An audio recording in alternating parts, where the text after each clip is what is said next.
you can even watch back. Giving players all the props or put them on blast. We don't give no hot takes, only talk facts. We're giving all our devotion, riding high on this wave of emotion. Going all out, yeah, cause this is our time. No, ain't no stopping us till we reach the finish line. All in, we came here to win. We're gonna give everything. S-I-C-K on the run. S-I-C-K, sick, sick. On fire, we're ready to fight. We'll bring the house down tonight. S-I-C-K on the run. S-I-C-K, sick, sick. Playing on the car ride, play it when you lounge. X and O, you know that we can hold it down. Shout out to my man Sammy, got it off the ground. And to all the listeners tuned in right now, got debates, analysis, and speculation. This is sports talk for the new generation. You know where to find us, got a reputation. Sick Podcast, your #1 sports destination. We're giving all our devotion, riding high on this wave of emotion. Going all out, yeah, cause this is our time. No, ain't no stopping us till we reach the finish line. All in, we came here to win. We're gonna give everything. S-I-C-K on the run. S-I-C-K, sick, sick. On fire, we're ready to fight. We'll bring the house down tonight. S-I-C-K on the run. S-I-C-K, sick, sick. S-I-C-K, it's the sickest podcast. Tune in for the audio, or you can even watch back. Giving players all the props or put them on blast. We don't give no hot takes, only talk back. S-I-C-K, S-I-C-K, S-I-C-K, S-I-C-K, S-I-C-K, S-I-C-K, S-I-C-K. All in, we came here to win. We're gonna give everything. S-I-C-K on the run. S-I-C-K, sick, sick. S-I-C-K, it's the sickest podcast. Tune in for the audio, or you can even watch back. Giving players all the props or put them on blast. We don't give no hot takes, only talk facts. We're giving all our devotion, riding high on this wave of emotion. Going all out, yeah, cause this is our time. No, ain't no stopping us till we reach the finish line. All in, we came here to win. We're gonna give everything. S-I-C-K on the run. S-I-C-K, sick, sick. On fire, we're ready to fight. We'll bring the house down tonight. S-I-C-K on the run. S-I-C-K, sick, sick. Playing on the car ride, play it when you lounge. X and O, you know that we can hold it down. Shout out to my man Sammy, got it off the ground. And to all the listeners tuned in right now, got debates, analysis, and speculation. This is sports talk for the new generation. You know where to find us, got a reputation. Sick Podcast, your #1 sports destination. We're giving all our devotion, riding high on this wave of emotion. Going all out, yeah, cause this is our time. No, ain't no stopping us till we reach the finish line. All in, we came here to win. We're gonna give everything. S-I-C-K on the run. S-I-C-K, sick, sick. On fire, we're ready to fight. We'll bring the house down tonight. S-I-C-K on the run. S-I-C-K, sick, sick.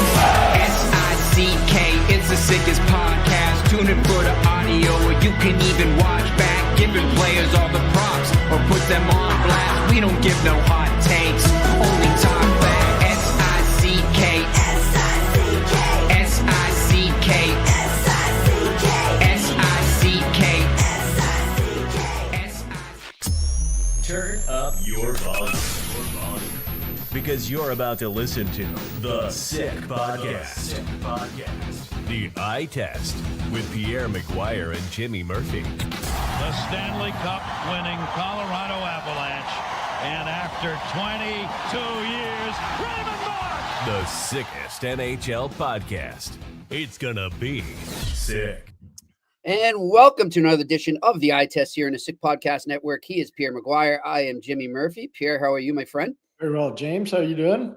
I'm doing great. I've got it recording. Don't worry, I won't be distracted. Liverpool is playing in the Champions League, so excited to watch the rest of that after this podcast. But I'm excited about this as well, Pierre. We're going to welcome on a new member of the Sick Media family, and that's Alex Adams, who does the Sens podcast, Ottawa Senators podcast now for Sick Media.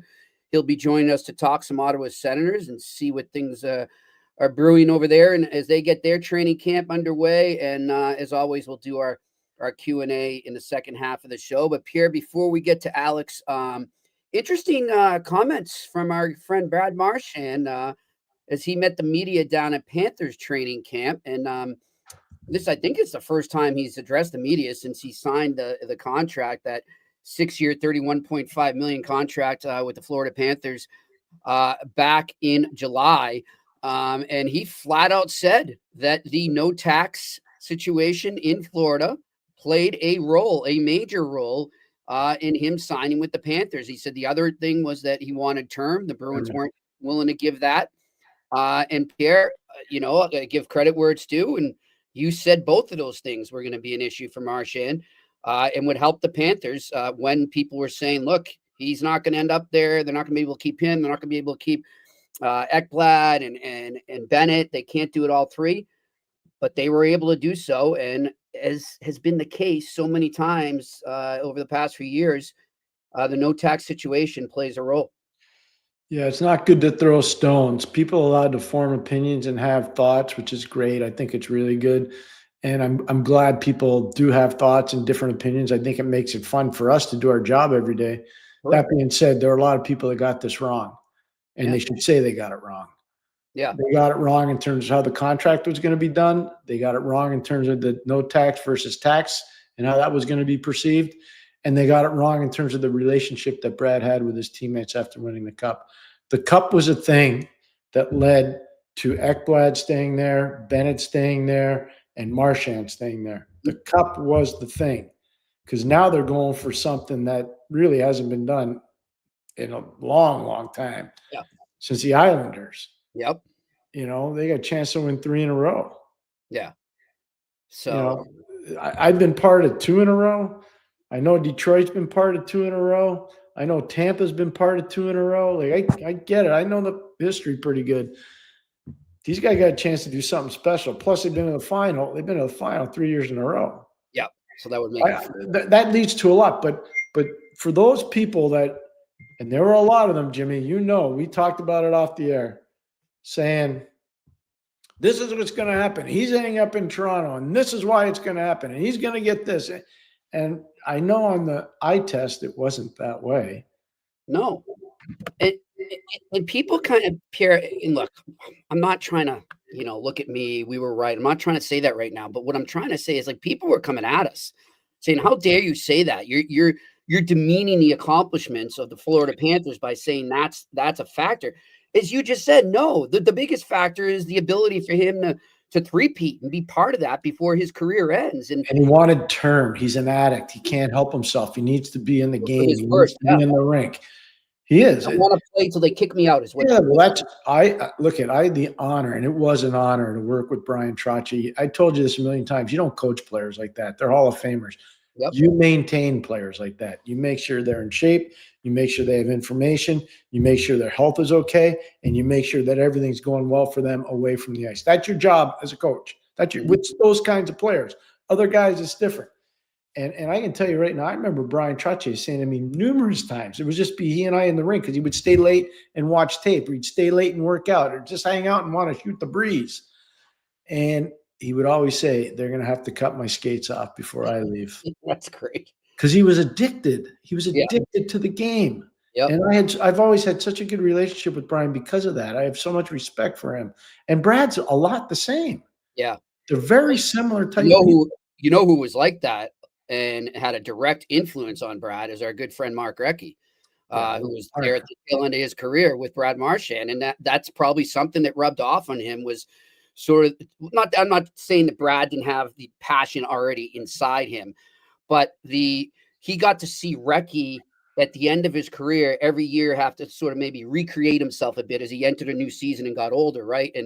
And find ways to adjust to the game that was changing in front of him. So I think that he probably carried that with him throughout his career, and now he's applying the same lessons. So it's great to see. But again, we're not taking anything away from these teams and what they've done on the ice when we say that the tax situation matters. We're just saying it's a factor. It can't be discarded. It is a factor, It is. especially when you let the agents get involved, and so it's a factor. That's Yeah, part it's of not it. the number one factor, but it plays a role in this whole thing. It does. Yep. That doesn't mean that Montreal can't go get free agents, No, but it's not that easy to do. It doesn't mean Toronto can't go get free agents, but it's not that easy to do. right. Like John Tavares is from Toronto. Yep. John Tavares has chosen that he wants to raise his family in Toronto. That's why he stayed. And he wants to be part of the Toronto Maple Leafs. That's his team. How could you not respect that? Yeah. It's great. I think it's fantastic. And you know what? I think they're going to have a good year. And a lot of people don't think they are. And we'll see who's right or wrong. But I think they're going to have a good year. You're talking about Toronto or Florida? Yeah, Toronto. Yeah. Yeah, I'm with you. And I think the other thing too now, the teams that aren't in that situation where they have the tax relief, they're finding ways around it, right? You can get sponsorship deals for these players. You can get other sorts of bonuses, and that you have to get creative. But if you do, you can make it work. So it's not the What's biggest the key, Jimmy? You know what the key is? winning. To win. Yes, that's the biggest key of all. I will never forget sitting in not my late, because he's still living, Mr. Gordon, Richard Gordon. I remember sitting in his office, and there was a brilliant marketing man that he brought up from New York to go over the marketing plan for our team.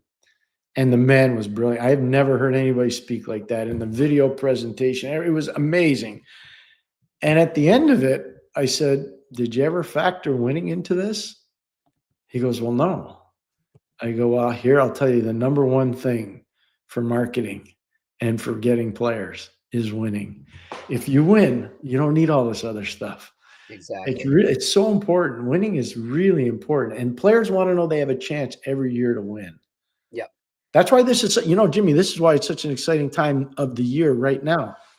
Everybody thinks coming out of the prospect camps that they got the best prospects. Everybody thinks that they got the best players for their training camp. Everybody thinks that they're going to find 3 or 4 diamonds in the rough. They're going to be stellar for them for the next 10 years. And everybody's excited. Yep. I know you are. I know I am. We talk a lot. And I'm sure the fans are too.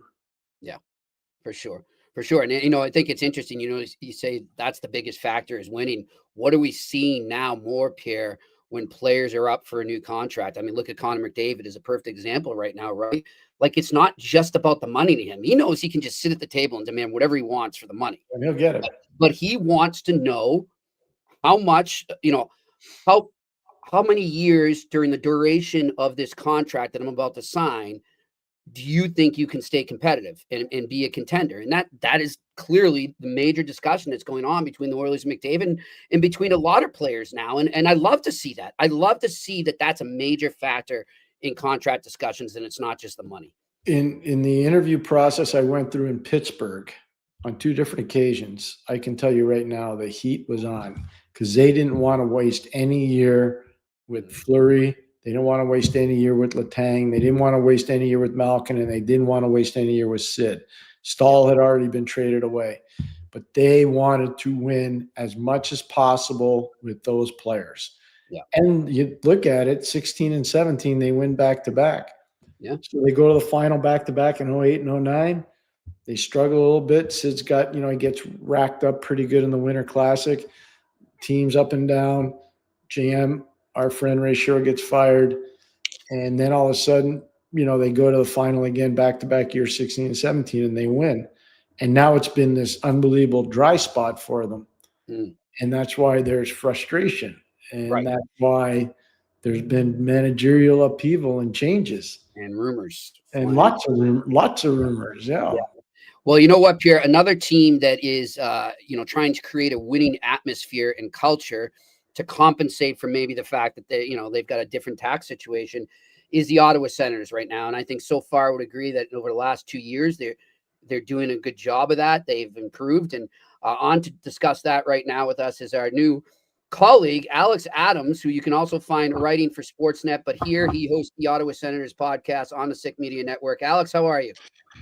Thanks so much for having me on, guys. It's pretty cool to be on here, and just I think 10 or 9-year-old me seeing Pierre McGuire being on a conversation with Pierre would be pretty would have the chills and be pretty nervous because I grew up kind of idolizing You you. realize So Pierre's only it's 50.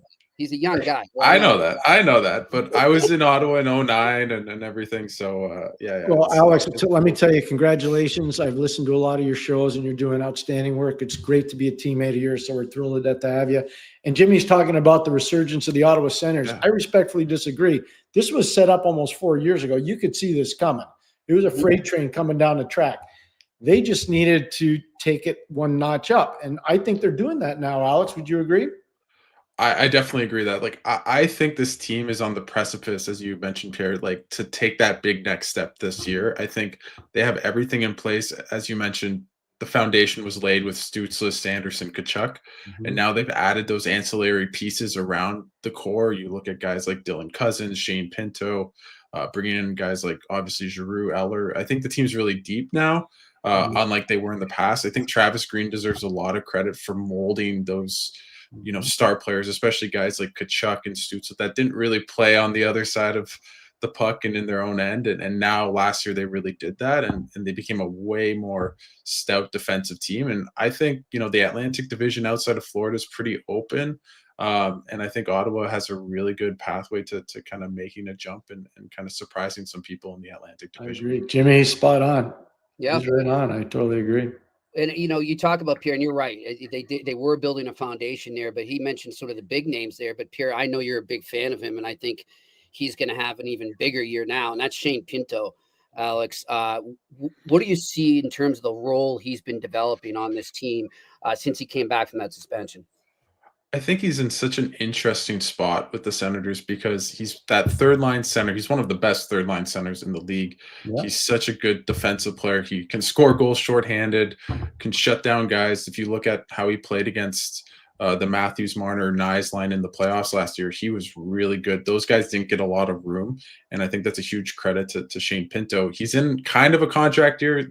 I was just speaking, asking questions to Steve Staios at a presser, and seems like he's kind of, gonna, I don't want to say the word wager, but kind of see how he looks in terms of his financials and contracts next season when he's an RFA. And I think he's going to see how the season goes. So I think he wants to score goals. I know that he wasn't happy that he wasn't on the power play unit at the end of the season in the playoffs. He has a great shot. I don't know if his playmaking's as good as he'd maybe like, but I think he's a 20-goal scorer all day, every day for the next 5-6 years. He's going to be in that range, and I think that's a really valuable player to have on any team that can go up against the toughest guys on the other team, score you goals, never out of place, can kill penalties. He's a really good player. Alex, you're right on about Shane. Well done. Here's a question I have for you. The right side or the left side in Ottawa in defense is pretty good with Shabbat, with Sanderson, with Clevin. Why aren't they addressing the right side a little bit more? Yeah, I mean, they brought in Jordan Spence, and he's an undersized guy, really good puck handler, really good skating. I do think they've definitely sought out the right side in terms of their drafting, in terms of size. They brought in Yakimchuk, who's a horse, big guy. Brought in Hensler, who's maybe not as big, but still big guy, smooth skater on the right side. So they clearly see that as an area of need. At the same time, I think they feel pretty happy with it's still unsure where Nick Jensen will fit into this. How is he after surgery, Alex? So he's progressing, they say. He's going to be skating with the team in camp. It's still unclear if he's going to be ready for the start of the regular season. He had a hip surgery in the offseason, and he was playing through basically from January on, and he slipped definitely in his game. So I think Spence is a good player. I'd like to see him with Sanderson if Jensen's out and put Zub on with Shabbat. I think that pairing makes more sense than maybe Spence and Shabbat together, who might not be as good defensively. I think Manpalo, he's a serviceable guy, played really well in the playoffs, but big, good skater, doesn't have too much touch, but I think if he's your seventh defenseman on the right side, that guy that can come in, do a good job. So I think they're pretty good on defense. Like it used to be on the right side in Ottawa, like there's, as you know, Pierre, a big hole, and now there's not really that one to the same degree as it was before. Hey, Jimmy, just one thing to build off of Alex's point, because I think, again, he's touching on, especially Yakimchuk is going to be a star. I think he's going to be a star player in the league. I think Alex probably feels the same way too. He can shoot the puck. He can pass the puck. He's going to be a star caliber player. The interesting thing on Spence, his agent is a former assistant general manager of the Ottawa Senators, Peter McTavish. So I know Peter left on his own before all the house of cards started falling down, but I wonder how much Peter had his fingerprints on that, knowing the right side of Ottawa's defense needed a little help there, Alex. Yeah, no, I think Jordan mentioned, like my agent knows a fair bit about Ottawa, so he was kind of giving me some insights about the city and stuff, not about the trade or anything, but just about the city and stuff. Yeah. So I think the right side of defense is really set. Actually, the left side's the area where I think the team's really good, but if there's one injury, they have nothing really in Belleville. So what about Max Gannett? I know Maxie's a righty. What about Maxie? Just something's gone wrong there, hasn't there? Yeah, no. He was asked that today, Steos, and it doesn't sound. There's no update. He's still an RFA, like doesn't have a contract. So, but they do have a lot of right shots all of a sudden in their system. So I wonder if he's lost in the shuffle there. I thought he played well in Belleville last year, but I don't know if he's ready to make it on this team now with the influx of right shot defenseman that kind of came out. And just one more, Jimmy, as we're on the defense, because I don't want to lose my train of thought. Lassie Thompson, he's back. Yeah, he's back in Belleville. I think, he's going to be playing at camp. I don't foresee, him making the team out of camp. You never know, but I think he's going to be in Belleville. And if hopefully, knock on wood, they're not too banged up, he might get a chance. He played well overseas last year. So we'll see how he does, but obviously the organization knows him well, being a former first-round pick. He's an awesome kid, Jimmy. I can tell you, I spent a lot of time with him in Belleville and a lot of nice meals and a lot of good chats. I really like Lassie a lot. Just staying on Belleville, I obviously know Pierre well, and we have conversations all the time. And even when Pierre was back working with the Senators, he just raved about what was going on there. How impressed have you been with the way, let's say over the last, I don't know what, Pierre, maybe 5 to 7 years, where that stream of players and how connected the big club was and the AHL club? Well, it was good because guys were working at it. You can have a disconnect when nobody wants to work at it. They wanted to work at it. We had to work at it. And I think David Bell deserves a lot of credit down there. He's been a real good head coach for the last few years. Before that, Troy Mann deserved a lot of credit. I was there. I spent one night there, Alex. I'll tell you a good one. Troy was really mad at a couple guys in practice. And I always made it a point of not going in the dressing room, but standing in the hallway outside to listen. And Troy went off and he started screaming at David, "Get that guy out here. I never want to see him." So I filed a report with upper management and ownership, and I said, I don't know if we're going to win a lot, but I'll tell you one thing, our coach has the attention of the players. And he really did. That's awesome. That's great. Have you noticed that as well, Alex? Just, being close to the team and seeing just the symmetry and systems and everything.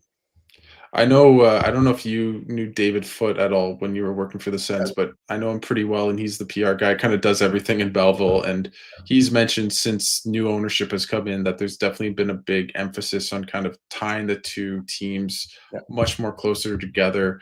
I think, unfortunately, for the market of Belleville, because in a sense, all the top first-round picks graduated so quickly, I don't think that market itself got to marinate and kind of have a lot of kind of exciting teams to watch. They had the blip with Norris and Batherson in 2019, 2020, but then COVID happened. So they're definitely putting an emphasis on that. I talked to Matt Turk a little bit a couple of days ago before camp. He feels pretty confident. He's always in Ottawa talking to Steos. Like, they work together in Hamilton. So there is definitely that synergy that is coming together for the two organizations. And I think it's just good to kind of feel like it's one big happy family to some degree.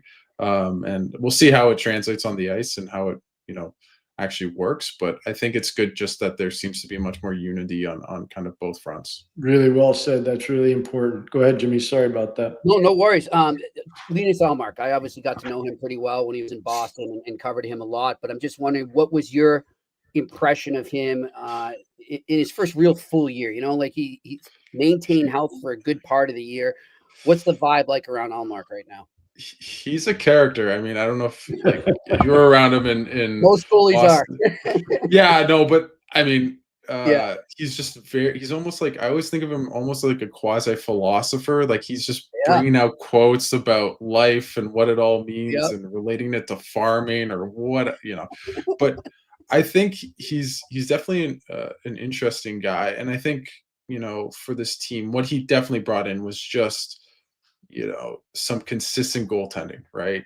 Pierre, when you were with the Sens, like they couldn't buy a save at any time. And the team's much better, I think, than they were in the past. But I think he brought in a stability, just consistency. He had his rough patch, especially kind of at the beginning of the year. He got hurt a couple times, but for the most part, he wasn't losing the Senators games, and he would win some on occasion. And that's really what they needed.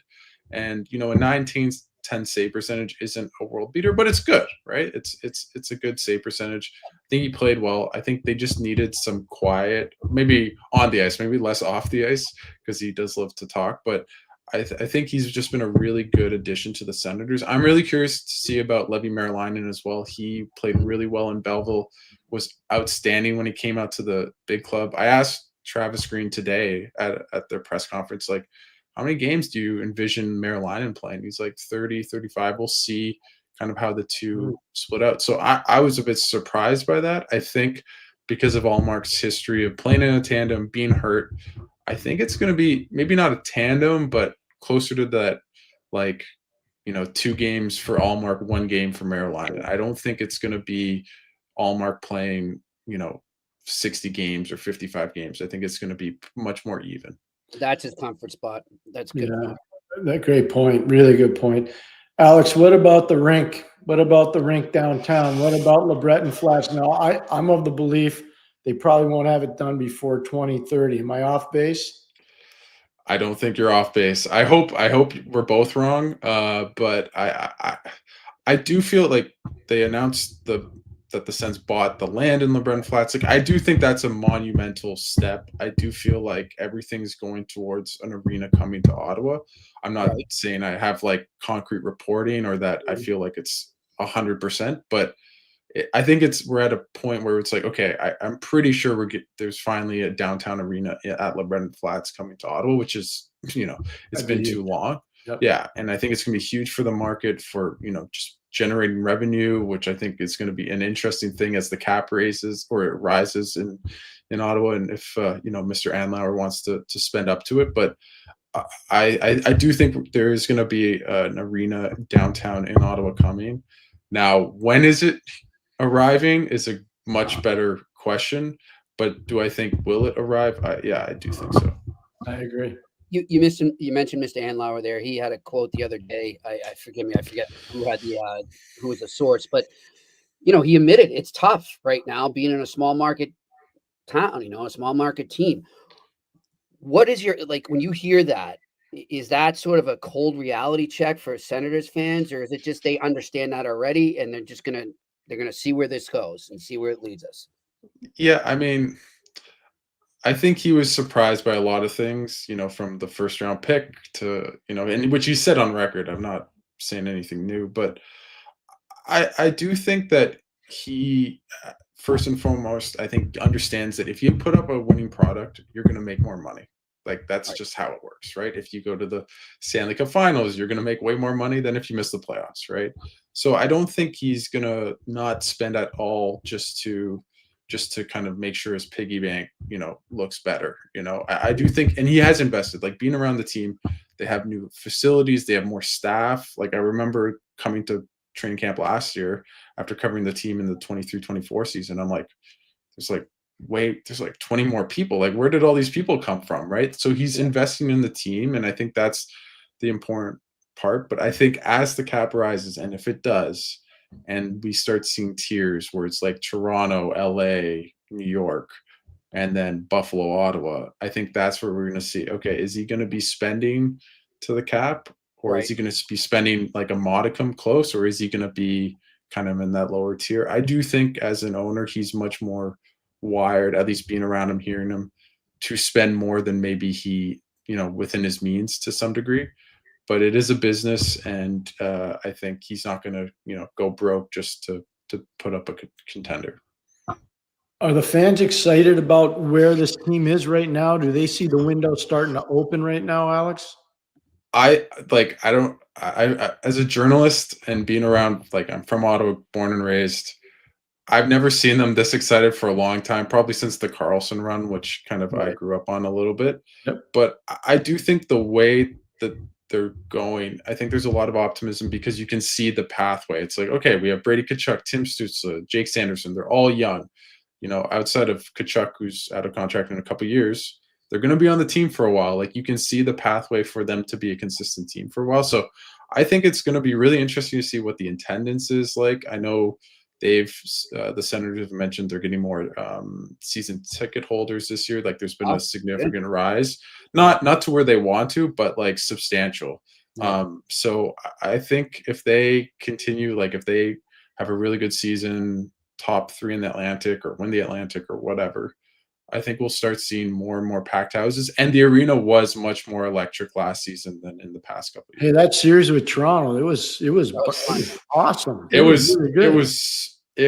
was my friend Graham Nichols, who I sit beside at the press box. I was kicking him. It was so I had chills, and just the crowd, and because people didn't know if it would be all Toronto fans, and outside of maybe Game 4, it was pretty much all Sens fans. So Jimmy, they packed the house. I can say this with pride. I had the privilege of working for that organization 2 different times for 2 different owners. And I think Ottawa is the most underrated city in the National Hockey League. And I think the fans in Ottawa are the most underrated fans in the National Hockey League. I mean that sincerely. The amount of players that are developed in the city and the surrounding areas of Ottawa that go on to play in the NHL or go play really high-end junior or college is unbelievable. I don't think people understand that. Hockey is huge in Ottawa. I loved living there. I would still be living there had I not been let go. And I'll just tell you right now, I think it's an awesome place. I really do.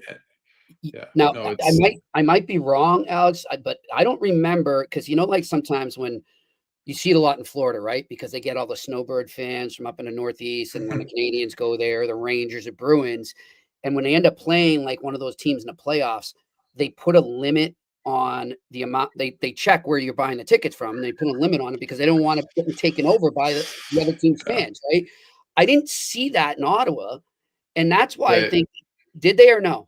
They did. It wasn't that necessarily. They basically gave tickets to their season. They gave additional tickets to their season ticket holders and said, "We're giving you these, and don't give it to Toronto fans. We are trusting you."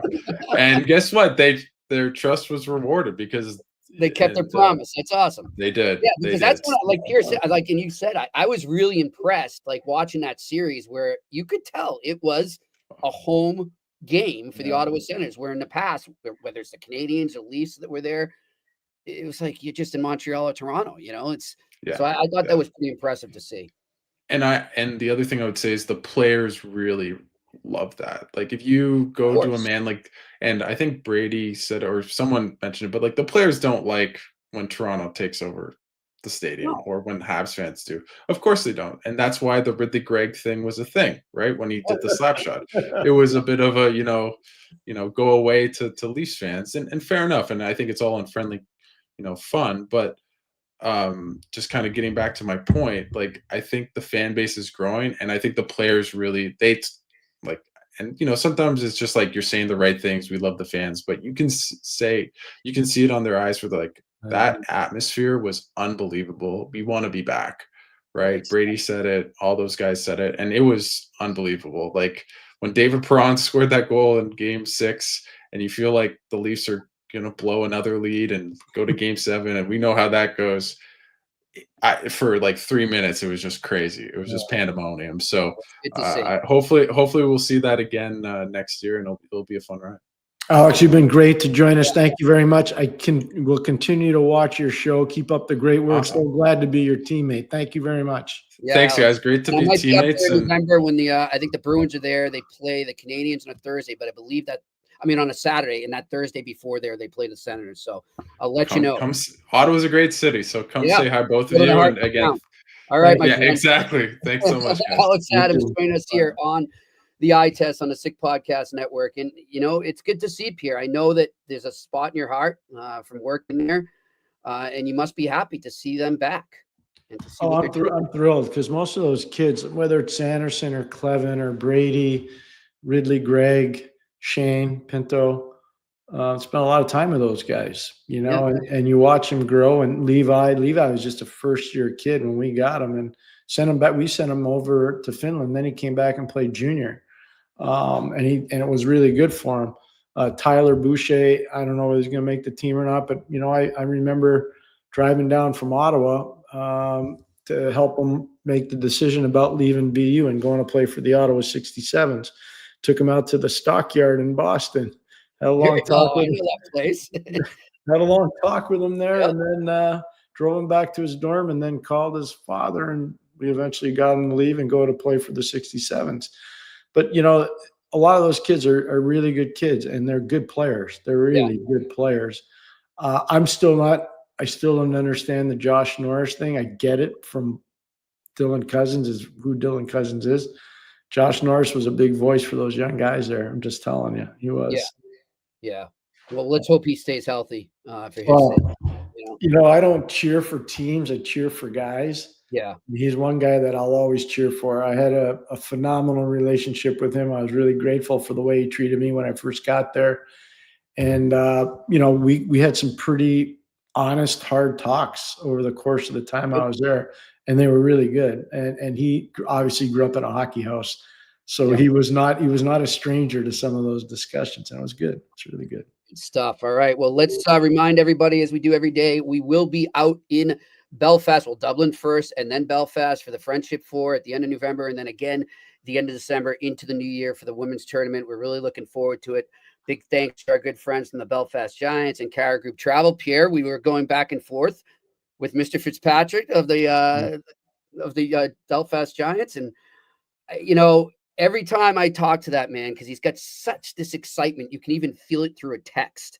Oh, yeah. And he just loves the game so much. And he is ramped up to come out here next week, as they will have a reception at the State House in Boston to announce the teams for next year's Friendship 4. So really looking forward to hanging with them. But every time I talk to him, it's just another reminder how lucky we are to be part of this, Pierre. Grateful, really grateful, really lucky, and really – I know how hard you work at it, and I really appreciate everything Sarah Stanton does and everything that Stevie Thornton does, and the Odyssey Trust. The Odyssey Trust over in Belfast does an amazing job. But the biggest thing is, the fans in Belfast in particular, in Northern Ireland, are phenomenal. And hockey's growing there. They're building a rink in Dublin. There's going to be this unbelievable situation when Dublin and Belfast play down the road.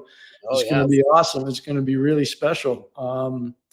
I'm excited for hockey over there. I am. And I told Robert, I said, as long as you guys want, I'll come over every year and help. Yep. I got 3 trips in the next 3 months going over there, and I'm really excited about it. Really, really excited. Great stuff. So we're looking forward to that. And as we get closer, we'll have more and more details about our trip over there. And of course, our wonderful sponsor, Betway, where you can go right now and bet the beauties with Betway. And as we always tell you, if you are a new member, you can go there right now, sign up with that QR code, or go to the details section on the website. And if you're a new member, you get up to $200 back on your first bet, even if you lose. And as I've been telling you, they've already got their NHL futures up. They've been adding to it. First, it was just, the Stanley Cup odds. Now they got the conference, the divisions, the goals scored, the points, et cetera, et cetera, et cetera. And maybe you want to look at the Ottawa Senators. What are their odds to make a run to the playoffs again? I think it's pretty good. I do see them as a playoff team. So go check that out right now. Terms and conditions apply. You must be 18 plus, and you always must bet responsibly. And right now it is still not available in Ontario. But again, you can just drive over the border to Quebec and make the bets there. So check out Betway as always, and you'll have all the NHL bets there to go along with all the football and baseball and everything else that's going on right now. All right, let's get to our Q&A. What do we got? Narig Haverters. Martin St. Louis revealed Kirby Dach as the 2C for now, and presumably Demidov being on one wing. Is Line A guaranteed to be there, or does there need to be a better two-way forechecker like Bull Duke? or Anderson? I don't think Anderson's going up there. I think it's going to be either Bolduc or Laine, but I would say Bolduc right now probably has the opportunity to play on the left side. If that's what they're going to do. There's a long way to go here. A lot can happen. So I wouldn't, to be fair, I wouldn't overreact to a press conference before the players even touch the ice. I just wouldn't. I know I've been through these. I've done a bunch of them. I've covered a bunch of them. You just got to manage the message now and then let camp kind of dictate. Everybody's in a rush for intel. The Canes are a good team. This will be the most competitive camp Montreal will have had, I'm going to say, Jimmy, in probably 12 years. Wow. This will be the most competitive camp. And it's not because there are a million jobs. There aren't. But it's going to be, can Owen Beck break through? Can Florian Jacki break through? Can Oliver Kapanen get a job? Can Struble beat out Jacki? Do they keep Lane Hudson on the right side? Do they put Gooley on the right? There's a lot of competition. And then you got to decide how you're going to split things up with Dobish and Fowler in the American League. Mm-hmm. Because they both got to play, and nobody's playing ahead of Montembeault right now. So you're not going to sit either one of those kids on the bench. That's going to be Kakanen's job. Yeah. So Montreal's camp's going to be awesome to watch. Yeah. It's going to be so competitive. They're really, really competitive. And Pierre, I think you'd agree with me when I say that I think a lot of times too, people, fans, us, the media, we forget sometimes that even if a player doesn't make the team out of camp, it's such a great chance to just plant the seed in the coaching staff's heads, in the management's heads. Like, hey, the first injury that comes, or, I'm here, I'm ready to go. And you get to make that impression there so that you could be that first call up or that second or third call up, but you're setting the table for good things down the line. So I think that's an important thing to remember too. When you see kids that don't make it, that doesn't necessarily, you might not see them there in October or November. Like it can happen. So absolutely. Really well said. I completely agree. And then the other thing too, I agree with you. I feel bad for these coaches right now, Pierre, because I was watching Marco Sturm at the beginning. This is his first camp as head coach of the Bruins. And they're asking him same type of questions. Who do you envision at the 2C? Who do you see on the wing there? Who do you see on the right D on the second pairing? And he just kept saying, look, guys, I have no clue. I'm just I'm just going in with open eyes, just like you. And when I start to feel it and I get that vibe of who might be that player, I'll tell you. But right now, I don't have an answer for you. And it was almost like the poor guy didn't have any answers. So then they started switching topics just so he could answer a question. But it's cool. You can take anything with a lot of value right now. You just got to roll with it. Yeah, I was looking at, and I only can speak to this because my son's involved, but I'm looking at the rosters and how they split up the teams in Minnesota. They got 3 teams, A, B, and C. Anyways, so if you look at how they split them up, you got a whack of NHLers, a whack of guys that are pretty sure they're going to be NHLers, and then a whack of American leaguers on all 3 teams. And then you got some young kids that are starting to come up, but they're not playing pro this year. They're going to be going back, but they're spread out too. And you can see what they've done. Yeah. They're trying to create these unbelievable battles internally, like center versus center, face-off versus face-off, grinder versus grinder. Shut down defenseman versus star forward. You can, if you just look at how the lineups are set up. I've been doing that most of the afternoon for all these different teams, but in this one in particular, obviously I have a vested interest. My kid's there, yeah, and I'm looking at it going, this is smart. It's great. They're without saying it, they're creating battles. Yeah, and that's what makes everybody better. Yeah, exactly. All right, next question. What do we got? Big guy, Pierre and Jimmy, how can Doc and Newhook improve on the face-off dot? We saw videos of them with specialists working on draws, but are there any exercises or sports to improve hand and eye coordination? That's a great question. It is. I do a lot of that with my son. That's one of his things is face-offs. And so I learned that over the years. You build up your wrist strength, you build up your arm strength, you build up your shoulder strength. You have different techniques, where you place your stick, how you read where the other player's hands are in their stick, where you watch the puck drop from. Do you watch it bounce on the ice, or do you watch it come out of the linesman's hand? They're all different techniques that you pay attention to. Do you try to scramble draws? Do you try to win draws clean? Do you try to win draws on your forehand? Do you try to win them on your backhand? Do you try to tie up and use your feet, which Ronnie Francis was probably one of the best in the history of the league at doing, maybe he and Brian Trottier, and I had the honor of being with both of them. and being in these meetings and deciphering why they did that and how they did it. Right. So yeah, face-offs are an art. They're a learned art. They're a learned art too. They really are. Pierre, how much do players, or how much should they pay attention and sort of study different linesmen and how they do the face-offs? A lot. I think I told you this story once. We lost game 1 of the Stanley Cup final in 1991. And I remember Badger Bob Johnson saying, Pierre, we got wiped out on faceoffs. I think that night it was a high number. I think it was 80 faceoffs, and we lost a lot. Usually there's about 60 to 70 faceoffs in a game. There were 80 in that game. I'm pretty sure I remember that number. And so I went back and I made a tape of every single faceoff situation. And we did. We watched the linesmen. Now they change from game to game, but we watched the linesmen. We watched what Bobby Smith was doing. We watched what Mark Bureau was doing. We watched what Neil Broughton was doing. We watched what Dave Gagne was doing. We watched all 4 of their centermen. We broke everything down. And eventually we came up with the thing we call the face-off protocol. And it was, and we never got beat again in the face-off circle. That's great. It was pretty good. It was pretty good. All right, next question.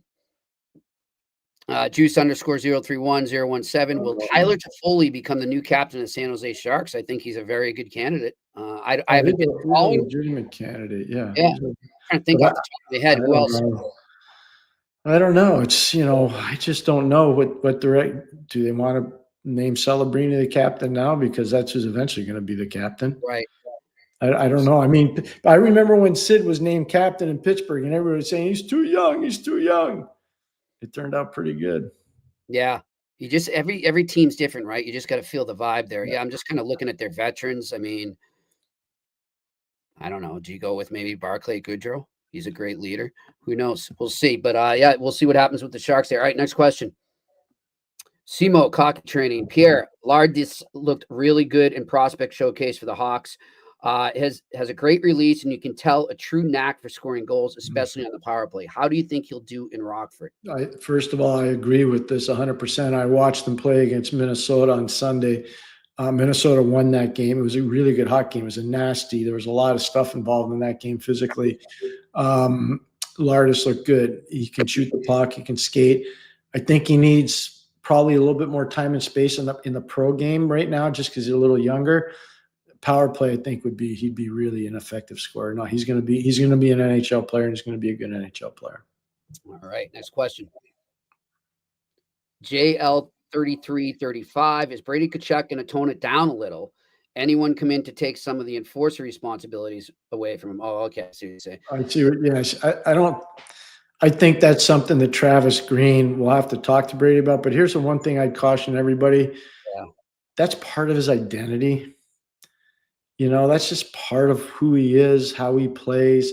Cam Neely was like that. That was always part of Cam's identity. It's just literally was thinking of Cam when you said. Yeah, you can't, Jimmy. I mean, you can't take that out of those guys. Like, people don't realize this. Mark Messier wasn't exactly a nice guy on the ice. He's a really nice person, but when he played, he flipped the switch. He was not like Trotz is the same. Brian wasn't very nice. So I don't know if you can ever take that out of those guys. I wouldn't even try to, but I do think they have to talk to him and say, there's a time and a place.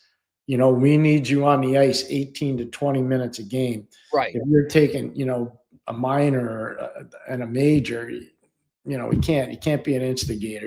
We just can't have that. Well, I think the second half of the question there is key. There is that, what can they do? They got to go out and maybe find somebody to come in there and be that guy on the bench and be like, hey, Brady, I got that guy. Don't worry. Yeah, no, I'm hoping that Clevin can kind of mature into that a little bit on the defense. Tyler's a tough kid, and he's a worker. He's an industrious, hardworking player, and he's coachable. So I hope he evolves into something like that. Right. Ridley Gray, he'd do it, but he's just not big enough. Okay, so now we're talking Ottawa. I'll never forget, I was out there watching Ridley play against Edmonton. He was with Brandon, and he wanted to fight everybody in the game. And one of the guys, he kept going after Gooley, who was wow. And so finally, at the end of the game, I said, hey, I coached your dad, And he goes, yeah, I know. And I said, your dad was a lot bigger than you, and your dad was actually a pretty good fighter. I said, I want you to have a longer career than your pop. So you got to kind of pick your spots a little bit here. I was maybe a little bit more hardcore on it, but I just love his determination, desire, but he can't do that all the time. If they're going to need somebody, they're going to need somebody a little bit more stout. Gotcha. All right, next question. Paul Cormier, what's up, Paul? Hey guys, I'm not a Leaf fan with a passion, but I want to know if you guys think the Leafs will flounder a bit without Marner, or will they be able to overcome his offensive loss? So you give up over 100 points, Paul. It's not going to be that easy. But the one thing I'd say is Mateus Maccelli's a way undervalued player. I think this guy could get 60 to 65 points this year. I'm just telling you. Now, the bad news out of Toronto today is Max Domi's hurt. So he's not starting camp with them. They were planning on playing him in Marner's spot with Matthews and Nye. So that's a bit of a problem. I don't think Toronto's going to take that big a step back. Their defense is solid. Their goaltending is going to be good. I think Stollar's going to get a contract done, which would be good for them. Getting Henry Thrun is a good depth move. He's a good puck-moving defenseman on the left side, kid that played at Harvard and St. Mark's in Boston. I love the addition of Dakota Joshua. We're talking about stout guys. There would be a guy that would fit really well in Ottawa. So I like that. And I like the addition of Nick Roy. I think Nicholas Roy is going to make a difference. If you got a center ice position in Toronto, Austin Matthews, Johnny Tavares, Nicholas Roy, and Scott Lawton, 1, 2, 3, 4. That's hard to play against, even if you're Florida Panthers, because Nosik's having surgery. So Nosik's no guarantee to start the year either. Right. So now they're in a bit of a pickle at the center ice position. So, I just tell you, I think Toronto's still going to be a good team. I do too. And I almost think losing Marner, this may sound crazy, in the end could make them work more as a team, more as a committee. You're not depending so much on 2 guys or 3 guys to produce the offense. So I think it could help in the long run. All right, next question. Hendricks that can play Burrow. I like this handle.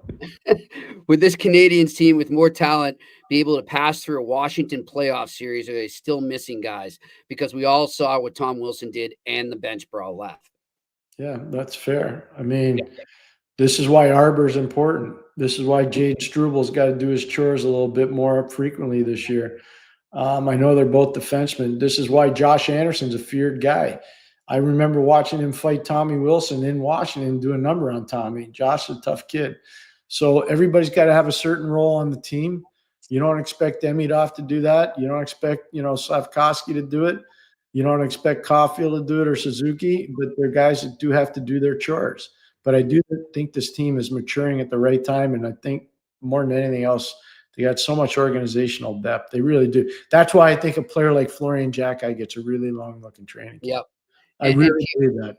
Yeah, and I think that series, I know they lost it, and it obviously wasn't fun in the midst of it.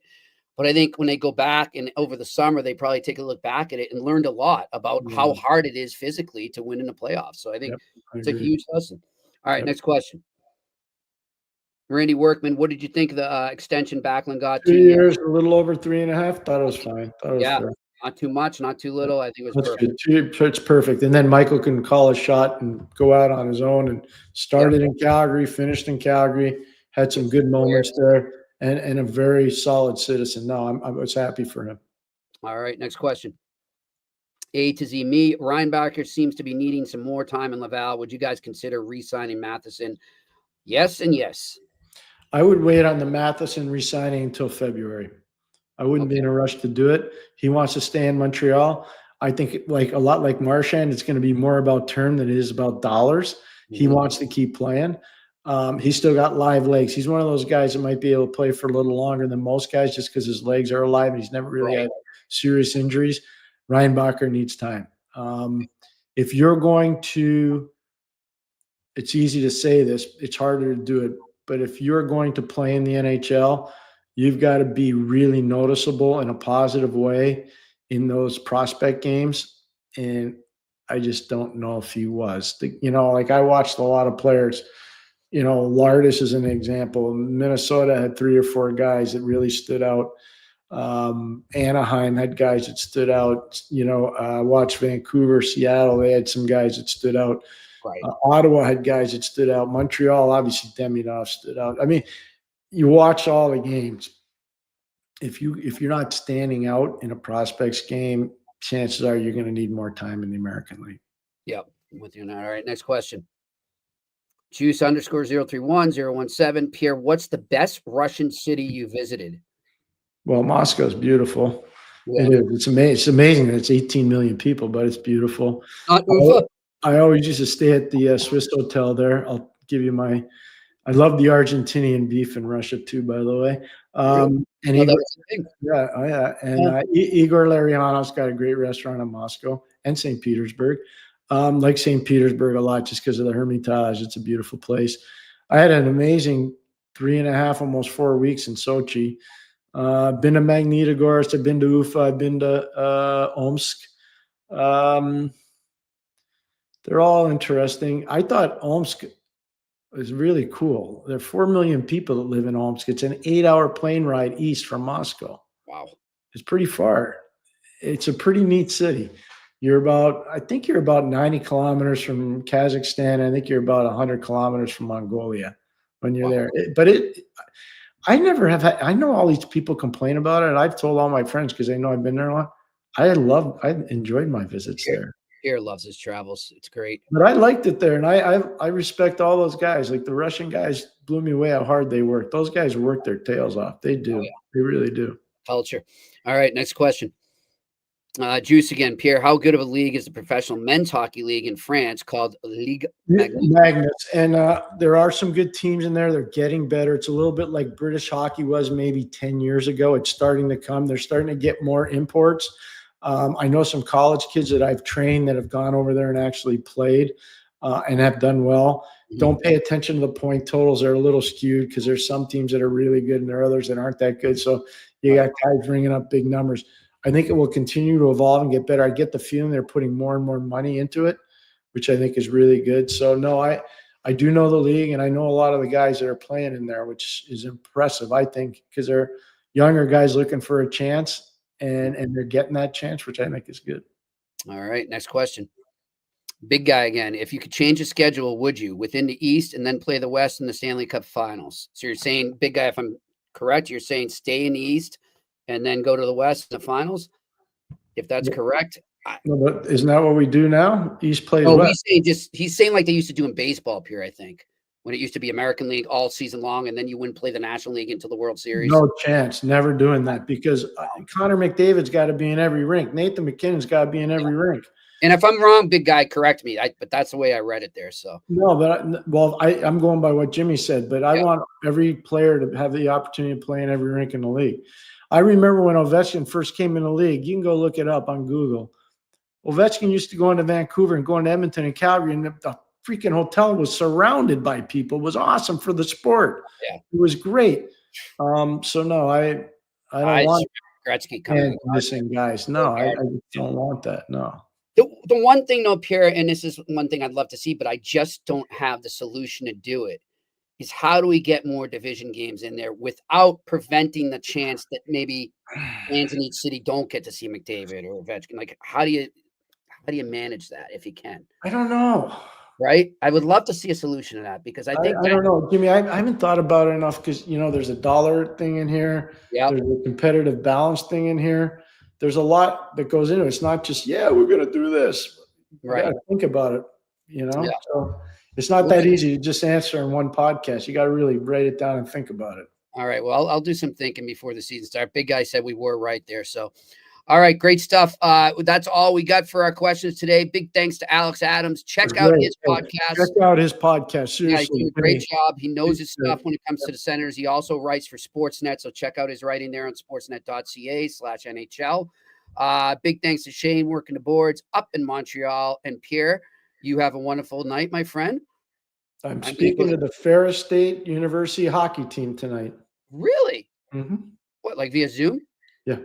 Oh, nice. That's cool. I'm so excited. I've already a couple of players there.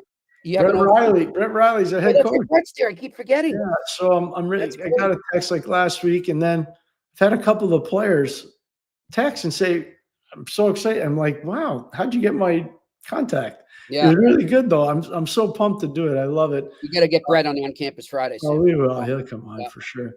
How about our friends though? the Des Moines Buccaneers. We were talking about them yesterday. Yep. They're on the bus from Des Moines right now to Plymouth, Michigan. They're getting off the bus. They're going to practice. Then they're going to Pittsburgh tomorrow, Cranberry, for the USHL showcase. That's right. I was in touch at 4:45 this morning, Eastern time. I was in touch with their coach, and he Derek Damon, and he said, we're just about to get on the bus. Let's get Derek on early next week. Let's shoot for that. We can do it. See how it went, how the trip was. Yeah, no, it was good. You didn't tell everybody what we were going to do with you, did you? I didn't know if we were allowed to. I was going to say, we were going to embed Jimmy on the bus with the team. We were. And just so you could do a story in the life. That because we don't want that guy. No, no, that's not true. The league has a different kind of setup. But anyways, we were going to do that. And Jimmy, what we were going to do, and you can tell the people better than I, but I'll just start. You were going to basically show the life of what it is to play junior hockey in the USHL. Riding the bus. Yep. All the stops they make and all the time, how they bond on the bus and everything. So it would have been great, but we will talk to Derek about that and see how it went. Next week. We will talk to you. Sounds good. And remember, this Friday on Campus Friday, University of Denver head coach David Carl will be joining us here on the eye test. But we've got another one tomorrow before that. So stay with us.